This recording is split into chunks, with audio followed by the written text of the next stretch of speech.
Selon le récent rapport de l'Observatoire national des changements climatiques, entre 2000 et 2017, le Cameroun a perdu 1,5 million d'hectares de son massif forestier. Le World Resources Institute, dans une publication en début 2021, classait le Cameroun en 2020 dans le top 10 mondial des pays avec la plus grande perte des forêts primaires, soit plus de 100 000 hectares de forêts primaires détruites sur cette seule année. Du côté des autorités, c'est pourtant l'optimisme qui est affiché quant à la capacité du Cameroun de remplir efficacement ses engagements internationaux. Un engagement que la société Camvert, selon Greenpeace, veut compromettre avec son projet de palmeraie sur 60 000 hectares. La situation reste assez préoccupante quand on sait que le Cameroun, comme les autres États africains, est très vulnérable face au changement climatique. Aussi, faudrait-il souligner que chaque fois qu'un hectare de forêt est rasé, ce sont les communautés riveraines qui paient le lourd tribut car leur survie est étroitement liée à la protection de ces forêts. 200 000 tonnes d'huile de palme annuelle assorties de milliers d'emplois. C'est l'ambition de Camvert,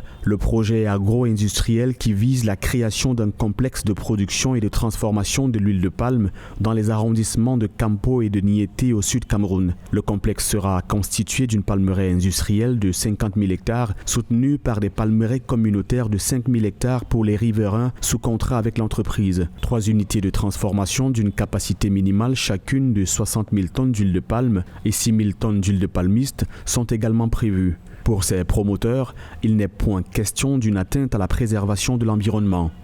Parlant de la déforestation qui est en réalité mise en exergue par ces ONG, j'aimerais rappeler qu'il s'agit d'une plantation de palmeraies. Et dans notre plan de développement, c'est un plan programmatique. Ça veut dire quoi concrètement? Camvert envisage mettre en place progressivement sa plantation. La première année, c'est 1500 hectares. La deuxième année, c'est 3500. Et à partir de la troisième année, c'est 5000 hectares. Il y aura une évaluation chaque année pour s'assurer que Camvert a effectivement fait ce qu'il a dit de faire. Il a respecté ses engagements, que ce soit environnementaux et sociétals, avant de procéder à l'autorisation de réaliser la plantation de la deuxième année.